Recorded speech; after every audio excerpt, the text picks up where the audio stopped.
왕국이라는 제목이 조금씩 변했던 것 같기도 한데 저는 동물의 왕국으로 기억합니다. 동물의 왕국.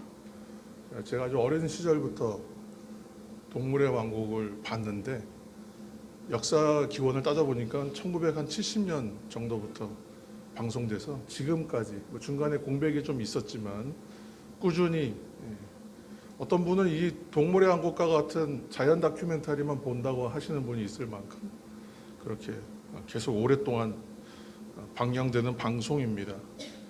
저는 이 방송 통해서 세렝게티 초원이나 이런 그런 곳이 있다는 것도 알았고, 직접 가보지는 못했지만 아프리카 탄자니아, 케냐 이런 곳에 있는 우리로서는 상상할 수 없는 그 넓은 초원지대에 야생의 세계를 볼 수 있었다는 점에서 참 감사한 프로그램입니다.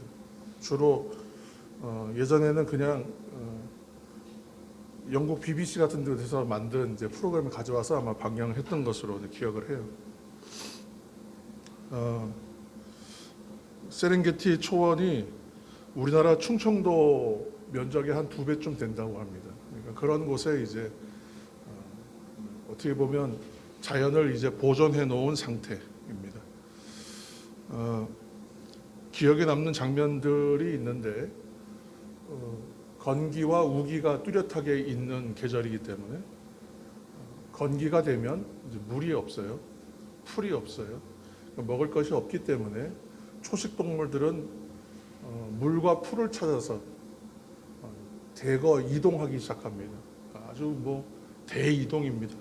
장관을 이루면서 길게 갈 때는 한 800km 가까운 여정을 물과 풀을 찾아서 이동하기도 한다니까 굉장한 여정입니다. 초식 동물이 움직이면 그러면 육식 동물은 남아 있느냐? 그들도 같이 움직일 것입니다. 왜 그렇겠습니까? 이 대이동 가운데에 카메라가 뭘 비춰주느냐 하면 그 거대한 이동이 있고 그 사이에 클로즈업해서 누구를 비춰주냐 하면 그 대이동의 무리들을 호시탐탐 이렇게 보고 있는 육식 동물들, 맹수들을 클로즈업해요. 맹수들이 대이동을 이렇게 잘 지켜보는 이유는 길을 잃지 않고 잘 가고 있는가 쳐다보는 게 아니죠. 먹잇감을 노리는 것입니다. 그러나 백수의 왕이라고 하는 사자들, 무리들조차도 이 초식동물, 거대 초식동물들이 대량으로 이동할 때에는 그 대오에 침입하지를 못하더라고요. 거기에 잘못 들어가면 밟혀 죽고 맙니다. 그러니까 들어갈 수가 없어요. 함부로 접근이 안 됩니다. 그런데 그러면 이 맹수들은 결국은 먹잇감을 사냥해야 자기들이 생존하게 될 텐데 어떻게 성공할 수 있냐? 그것은 바로 이런저런 이유로 대열에서 이탈하는 개체가 발생하기 때문에 그렇다는 거예요. 건강상의 문제로 낙오한다거나 어떤 정확한 이유는 알 수 없지만 대오에서 이탈하는 개체들이 있습니다. 어떤 이유인지 외톨이가 되거나 어미 곁에 있어야 되는데 어미 곁에서 떨어져 가지고 뒤떨어져 있는 그런 어린 새끼들이 있다는 것이죠. 이 개체들이 주로 맹수들의 타켓이 되는 것, 목표가 됩니다. 그러면 대열에서 이탈해서 홀로 있게 되면 기회를 노리던 맹수들이 공격하고 이 공격에서는 벗어날 길이 없어요. 사자들이 제가 알기로는 사자가 고양이과인데 근데 무리 사냥을 하지 않습니까? 무리를 지어서 사냥하죠. 그래서 되게 독특한 동물 중에 하나예요, 사자가. 그러니까 반대로 얘기하면 대열에서 벗어나지만 않고 외톨이가 되지 않고 낙오되지만 않는다면 맹수들에게 기회 줄 일은 없다는 얘기가 됩니다. 그런데 기회는 발생하죠. 오늘 왜 교회되어야 합니까? 왜 교회여야 합니까? 라는 말씀을 하는 말씀 전할 때에 우리도 동일하다고 생각해요. 첫 번째는 혼자 할 수 없다는 겁니다. 교회는 혼자 할 수 없다. 신앙생활이 그렇죠. 신앙생활이 이거 아무도 안 도와주는 것 같고 나 혼자 하는 것 같아요. 어느 시점부터는. 그러나 결코 혼자 하는 것이 아니라는 거예요. 신앙생활 혼자 할 수 없다. 교회라는 공동체를 이탈하거나 교회라고 하는 공동체의 이 대열에서 이제 혼자 떠나게 되면 잔뜩 웅크린 채 먹잇감을 노리는 맹수들처럼 노리는 사탄의 공격이 있다는 거예요. 그러면 살아남기가 어렵다는 거예요. 벗어나기 힘들다는 것입니다. 시험 이기가 어렵다. 양이 양떼를 이탈해서 멀리 떨어져거나 길을 잃게 되면 결국 죽게 된다는 것입니다. 교회와 신앙 공동체를 떠나는 사람들이 이런저런 여러 가지 이유를 말합니다. 정확한 통계들도 좀 나오고 있습니다만 종합해 보면 그래요. 자신만만합니다. 나는 괜찮다는 거예요.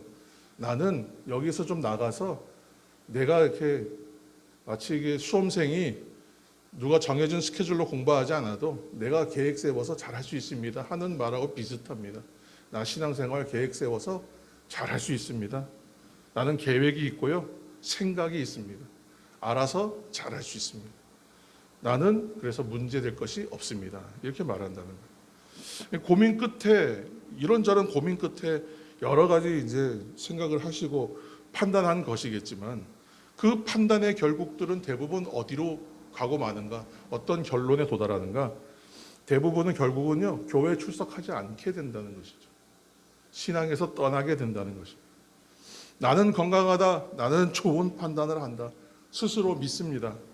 그러나 우리가 감안하지 못하고 계산에 넣지 못하는 것이 뭐가 있냐면 생각지 않은 변수가 있다. 원치 않는 맹수의 공격이 있다. 그리고 그 맹수의 공격은 내가 지금까지 당해본 것이 아니라는 거예요. 결코 악한 마귀가 그냥 내버려 두지 않는다. 지금도 코로나 이후가 지금 시간이 많이 지났음에도 불구하고 여전히 교회 출석이 안 되는 분들이 많다는 거예요. 그래서 우리 그 가나안 성도라 그러잖아요. 우스갯소리로 가나안 성도. 반대로 하면 안 나가 성도. 그래서 집에서 신앙생활 하면 된다. 온라인으로 하면 된다. 유튜브 보면 된다. 유명한 교회, 유명한 목사, 목회자들 설교 얼마든지 들을 수 있다. 내가 왜 신앙생활이 안 되냐 생각하는 분들이 많다는 거예요. 꼭 그런 이유가 아니더라도 이런저런 이유로 안 나가다 보니까 한번 나가려니까 두렵고 안 나가 버릇하니까 이제 나가지 않게 되는 경우가 많이 생겼다는 것이죠. 성도 여러분, 교회를 가리켜서 헬라어로 에클레시아라고 말합니다. 에클레시아. 에클레시아는 아우팅된 거죠. 밖으로 부름받았다. 부름을 받았다는 것입니다. 에클레시아는 어떤 부름받은 사람들의 모임이다. 구별된 사람들의 모임이다. 그런 뜻입니다. 그러니까 부름받고 구별된 사람들은요 함께 하는 거예요. 그 함께한 집합체, 연합체가 교회입니다. 둘째로 왜 교회여야 하는가? 예배에는요 은혜가 있기 때문에 그래요. 예배에 은혜가 있기 때문에. 그리고 혼자 예배해도 되지 않습니까? 홀로 예배해야 될 때가 있습니다. 내가 단독자로 설 때가 있어요. 그러나 함께 예배할 때에 받는 은혜가 있습니다. 예배를 드릴 때에 은혜는 각자 받는 것이기 때문에 우리 생각에는 뭐 10,000명이 드리든 10만 명이 같이 예배 드리든 은혜는 각자 받는 것 아닙니까? 각각의 개체 아니겠어요? 그렇게 생각할 수 있습니다. 그러나 참여하고 동시에 함께함으로 인하여 받는 은혜가 있어요. 예배의 완성은 나 혼자 하는 것이 아니라 교회가 함께 됨으로 인하여 예배가 완성되거든요. 나 한 사람 예배 잘하면 예배가 되는 것이 아니라 함께 예배가 이루어져야 합니다. 무엇보다 저는 같이 모여서 예배하는 현장에 하나님께서 부어주시는 은혜가 있다고 생각해요. 여러분, 사람이 몇 사람이든 중요하지는 않은 것 같아요. 그러나 내 옆에 항상 같이 예배하고 내 앞에서 예배하던 분이 오늘 보이잖아요. 여러분, 그 예배가 지난주의 예배와 같겠습니까? 어제 모이지 않고 지난주에 못 나왔고 1년 동안 못 나왔던 분이 내 옆에 와서 앉아 있어요. 오늘 예배는 지난주 예배와 같은 예배겠어요? 전혀 다른 예배가 됩니다. 바로 교회라고 하는 공동체에 하나님께서 부어주시는 은혜가 있다는 겁니다. 이것은요, 다른 방법으로는 누릴 수가 없어요. 다른 방법으로 만들어낼 수가 없어요. 우리가 흔히 얘기할 때, 노래할 때에 앞에서 찬양인도 하시잖아요. 오늘 권사님 하셨는데 회중이 아무도 없어요. 혼자 찬양하면 어떻겠어요? 근데 앞에 한 사람이 있어요. 한 사람 5사람이 있어요. 그리고 또 10사람이 있어요. 그러면 찬양이 달라지지 않습니까? 그뿐입니까? 여러분, 합창은 또 어떻습니까? 합창은 아무리 훌륭한 가창자, 솔로 독창자가 있어도요, 합창의 그 감동과 감격을 재현해낼 방법은 없어요. 혼자서 함께 만들어내요. 화성을 얹고 소리를 얹고 감동을 얹어서 연합되었을 때에 전혀 다른 소리가 되거든요. 합창의 묘미죠. 바로 교회라고 하는 공동체에 부어주시는 은혜가 있고, 이 은혜는요, 다른 방법으로는 얻을 방법이 없다는 것입니다. 그리고 예배는 삶의 행동과 실천이 동반돼야 합니다. 홀로 집에서 열심히 성경 읽는다고 해서 그 은혜가 구현되지 않아요. 이것을 행동하고 실천하고 함께 어울려서 만들어낸 실천의 장이 필요합니다. 그게 바로 교회예요. 교회는 예배에 집중하고 기도에 집중하고 사역에 집중하게 됩니다. 지금 우리 교회도 2025년도를 맞아 올해는 좀 달라져야 되겠다. 작년과는 다른 해야 되겠다. 계속 결심을 하고 있어요. 그리고 우리는 올해는 정말 어떤 형식으로든 간에 사역을 더 펼쳐나가야 되겠다 생각합니다. 왜 그러한가? 내가 들은 말씀이 적용되고 실천되고 행동되어지지 않으면 그 말씀의 은혜가 은혜되지 못하기 때문에, 은혜되지 못할 수 있기 때문에 그런 것이죠. 그러니까 행함, 실천하고 부딪히는 삶이 있었을 때에 힘이 일어나니까 계속 듣고 마음에 감동이 되고 쌓이고는 있는데, 이것이 실천으로 부딪혀서 삶으로 나타나지 않으면 이게 어떻게 우리가 은혜라고 말할 수 있겠어요? 그러니까 이론이라고 하는 한쪽 발과 실천이라고 하는 한쪽 발이, 두 발이 함께 균형과 조화를 이뤘을 때의 걸음걸이가 되는 것이지, 외발, 우리가 뭐 깽깽이 발이라잖아요. 한쪽 발로 이렇게 가가지고는 안 된다는 것이죠. 수험생이 공부를 열심히 하는데 본고사를 보기 전에 모의고사를 이렇게 봅니다. 저도 학력고사 제가 마지막 세대인데, 학력고사 보기 전에 저희는 12월 달 보통 학력고사 봤어요. 그러면 학력고사 보기 전에 9월, 10월, 11월 달 10월 말부터 11월까지는 집중 배치고사라 해서 거의 열흘 단위로 시험을 봅니다. 그러면 그 한 번 시험 보는 게 아침부터 오후까지 보잖아요. 시험 보는 사람 누가 좋아하겠어요? 근데 왜 시험을 보느냐? 시험을 봐야 내가 공부 잘하고 있는지 확인할 수 있거든요. 그래서 그 시험 자체가 성적의 향상도 도모하지만 내가 하는 공부가 바른지, 공부에 대한 감각들을 키워주고 내가 해야 될 공부를 다시 한번 방향을 정해주기 때문에 시험이 필요한 것이죠. 그러니까 시험을 보고 나서야 공부에 다시 힘이 붙어요. 의외로. 시험 볼 걸 생각하면 공부가 안 되는 게 아니라 시험을 보고 나서 공부가 더 된다는 것입니다. 사실상은. 넷플릭스 시리즈 중에 오징어 게임이라고 하는 전 세계적으로 유행한 우리나라 TV 프로그램이 있습니다. 전 세계적으로 히트를 쳤는데 오징어 게임 2가 나왔습니다만 전 2는 다 못 봤습니다만, 오징어 게임은요, 오징어 놀이죠. 오징어 놀이. 이거 어렸을 때 참 많이 했어요. 제가 어렸을 때 실제로 많이 했던 게임이에요. 그러니까 이 오징어 놀이를 해본 사람들은 야, 저거 뭐냐 하고 봤는데 우리가 생각하는 오징어 놀이는 좀 다른 것이죠. TV는. 아무튼 그때 이제 잠깐 외발이잖아요. 외발. 한 발로. 깽깽이라 그래서 한 발로 이렇게 뛰어다니는. 오징어 게임 한 발로 뛰어다니는 거예요. 그러다가 이 허리 부분에 방해하는 사람들이 있는데 여기를 일단 통과하고 나면 그 다음부터는 두 발로 다닐 수 있어요.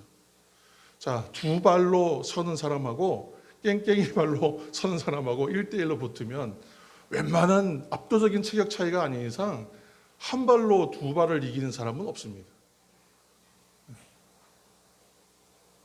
한 발로는 못 이긴다는 거예요. 아무리 잘해도요, 두 발로 서는 사람을 이길 수가 없다는 것입니다. 한 발로 아무리 빨리 뛰어도요, 두 발로 뛰는 사람보다 빠를 수는 없다는 거예요. 우리 교회도 마찬가지죠. 교회도 강한 면과 약한 면이 존재합니다. 그러나 예배가 있다는 거예요. 첫 번째는 교회의 강점은. 두 번째는요, 말씀이 있다는 거예요. 그리고 기도가 있다는 거예요. 예배를 통해서 말씀을 듣습니다. 말씀은 있다는 작은 것이에요. 그러나 이것이 작은 씨앗처럼 주어졌다고 생각했는데 처음에는요, 내가 인지하지 못하는 가운데 있는 말씀이기도 해요. 그랬는데 기도하는 가운데에 또 삶 가운데에서 이것이 삶으로 부딪혀 오니까 이것이 은혜로 드러나기 시작하고 열매로 나타나기 시작하는. 그런데 교회를 떠나서는 이런 것들을 체험할 길이 전혀 없다는 거죠. 교회에서 이런저런 상처가 있으셔서 공동체에 속하기를 거부하는 분들이 있어요. 어렸을 때 청소년기에 받은 상처 때문에 안티크리스찬이 돼서 평생 교회와 담쌓고 공격적으로 사는 분들도 있습니다. 예전에 유명한 어떤 그 웹툰, 요즘에 웹툰이지만 이전에 만화, 짧은 컷 만화에 아주 되게 유명한 분이 있었는데, 그런 분이 이제 대표적인 안티크리스찬이라 해서 한참 화제가 된 적도 있어요. 사람이 함께하기 때문에 어느 그룹이나 어느 조직에서나 사람들끼리 있을 때는 부대끼고요, 상처가 있습니다. 그러나 교회의 목적이 상처받지 않는 것에 있지 않습니다. 교회의 목적이 받은 상처 치유하는 데만 있지도 않습니다. 다 필요한 것이지만 그것이 본질은 아닙니다. 최우선 본질은 아니에요. 교회가 세상 속에 있지만 세상과 구별되는 이유는 다른 것이 아닙니다. 하나님의 말씀이 있다는 것이고, 그 말씀의 은혜를 받고 서로 나누고 서로 감사를 하며 기도를 나누기 때문에 교회는 교회가 된다는 것입니다. 교회의 목적은 어디에 있냐 하면 결국은 사명 완수에 있습니다. 사명에 집중하면 어떤 일이 벌어질까요? 사명에 집중하면 여러분, 상처와 아픔이 치유돼요. 내가 상처와 아픔에 이것을 치유하고 이것을 회복하는 데 집중해 있는 것이 이것을 고치는 방법이 아니라, 교회의 본질적인 것이 무엇인지를 알아서 그 본질에 충실하면 그 외에 더해 주시는 은혜로 말미암아 상처도 치유되고 아픔도 치유되고, 이것은 세상의 방법으로 고칠 수 없었던 쓴뿌리도 해결되는 놀라운 일들이 일어난다는 것입니다. 거기에서 일어서게 되고 승리하고 뛰어넘게 되는 은혜가 있다는 것입니다. 그래서 교회는 살아있는 교회가 되어야 되는 것이 맞습니다. 여러분, 어떤 상처나 어려움이 있다고 해서 교회를 떠나버리면요, 맹수에게 사로잡혀 먹혀버리고 마는 초식동물처럼 되는 거예요. 그 운명에 처하게 된다는 것입니다. 사랑하는 성도 여러분, 여러분 절대 그렇지 않으시겠지만 이제부터라도 절대로 어떤 상황이든 무리를 떠나지 않게 되기를 축원합니다. 여러분, 이것이 저희는 우리의 기도가 되었으면 좋겠어요. 나뿐만이 아니라 우리 공동체가 다 그렇게 서로를 위해서 기도했으면 좋겠어요. 우리를 보호해주고 인도해주고 생명을 주는 힘이 교회에 있기 때문에 그렇습니다. 여러분, 결코 무리를 떠나지 마시고 또 떠나지 않고, 또 무리를 떠난 사람들이 얼마나 큰 위험에 지금 있는가, 얼마나 큰 위험에 그냥 처해가 노출되어 있는가, 여러분 그것을 깨닫도록 그들을 위하여 기도하고, 또 다시금 주의 품으로 이끌어서 또 낼 수 있도록 그렇게 함께 기도하시는 하나님의 종 다 되시기를 축원합니다. 왜 교회여야 하는가? 세 번째는요, 이 바로 기도의 능력이 있기 때문에 그렇습니다. 교회의 시작은 기도로부터 시작된 거예요. 사도행전에 보면 오직 기도에 힘쓴다라는 말이 3번 나옵니다. 1장 14절 말씀 보니까요, 사도행전 마가의 다락방 이야기죠. 마가의 다락방에서 약속하신 성령을 기다리는 사람들이 어떻게 기도했는가? 여자들과 예수의 어머니 마리아와 예수의 아우들과 더불어 마음을 같이하여 오로지 기도에 힘쓰더라 그랬어요. 마음을 같이하여 기도에 힘썼다. 중요한 건 뭐냐면 기도에 힘썼다는 거예요. 두 번째 중요한 건 뭐예요? 마음을 같이하여 기도에 힘썼다는 것입니다.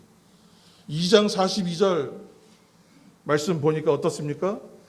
그들이 사도의 가르침을 받아 서로 교제하고 떡을 떼며 오로지 기도하기를 힘쓰니라. 오로지 기도하기를 힘쓰니라. 여기에 포인트랍니다. 이거 키포인트입니다. 6장 4절을 보시면 사도들이 우리는 오로지 기도하는 일과 말씀 사역에 힘쓰리라 이렇게 얘기해요. 그래서 7 집사를 뽑죠.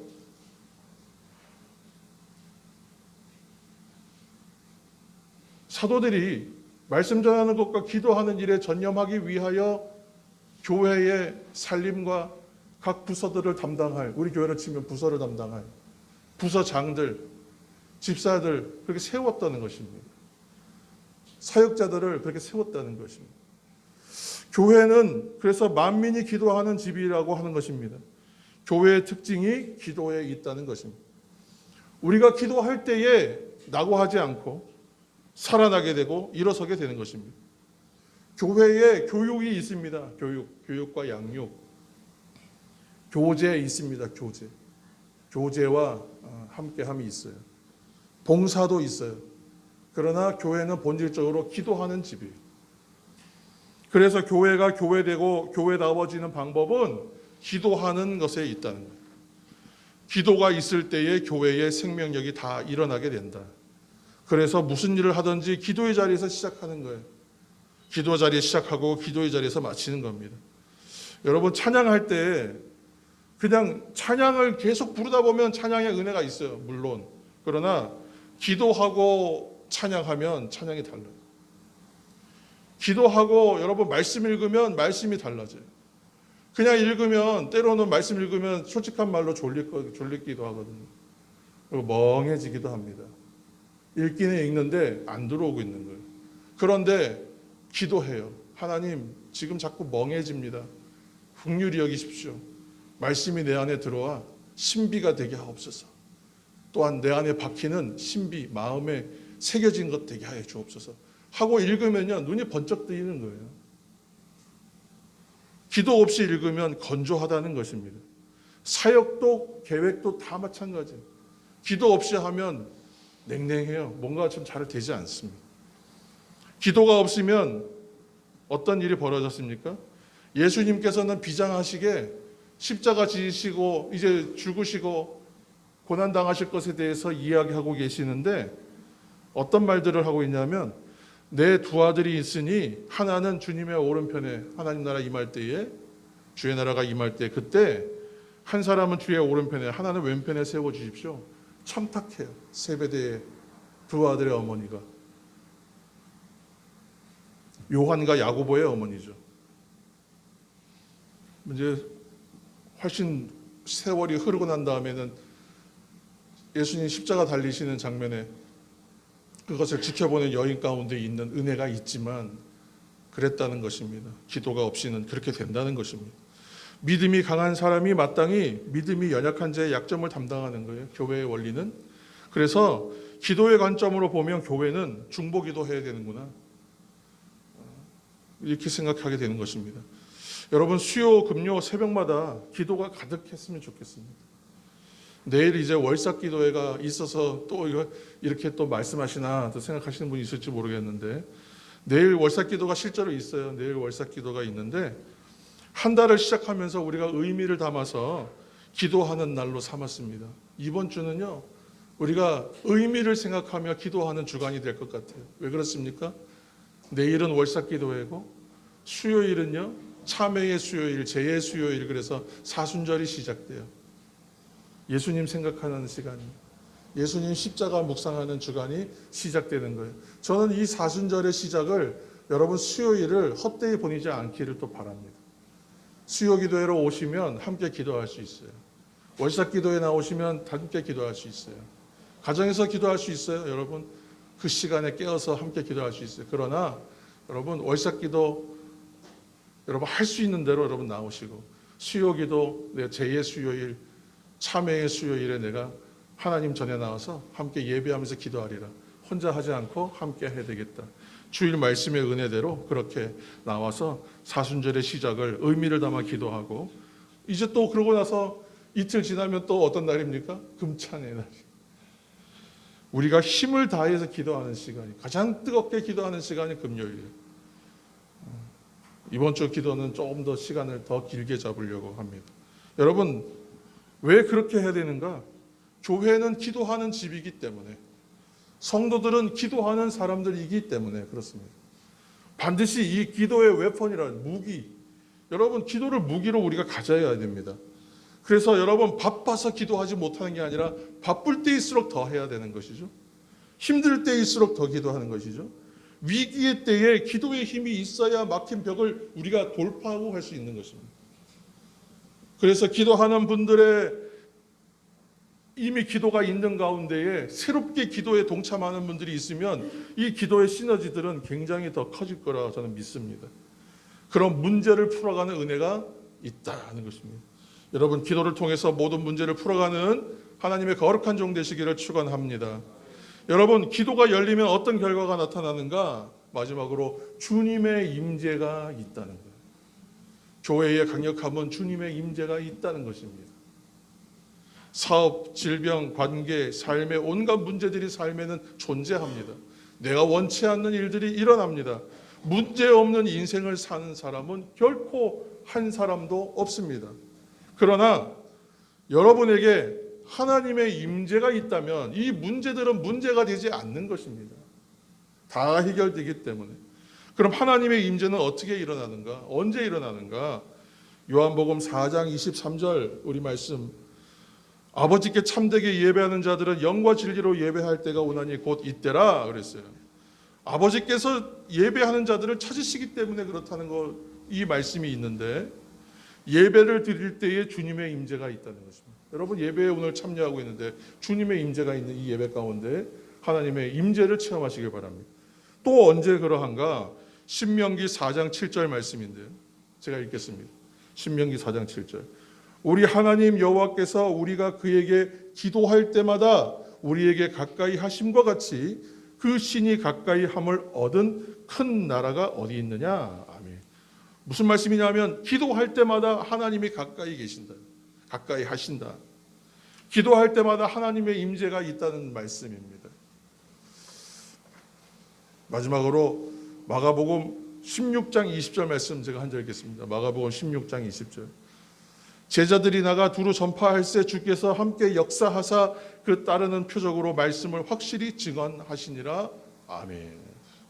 복음을 전할 때에 주님의 임재를 체험하게 된다는 것입니다. 교회는 그래서 하나님의 임재를 체험하는 곳입니다.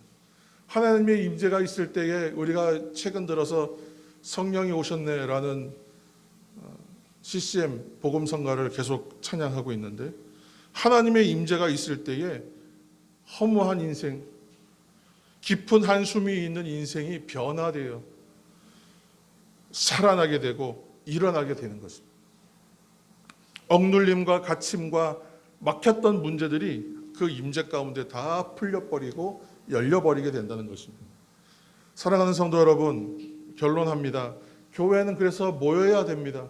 흩어져서는 안 되는 거예요. 떠나면 안 되는 거예요. 홀로 있으면 안 되는 것입니다. 여러분, 교회로 모일 때 하나님의 보호하심, 인도하심, 생명 주심이 여러분 가운데 있습니다. 교회는 그리고 기도가 있어야 합니다. 기도에 여러분 깊이 들어가실 때에 능력이 있고요, 변화가 있습니다.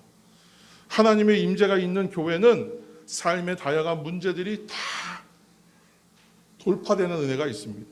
그런 능력받는 교회, 그리고 성도 다 되시기를 이 시간 예수님의 이름으로 축원합니다.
네.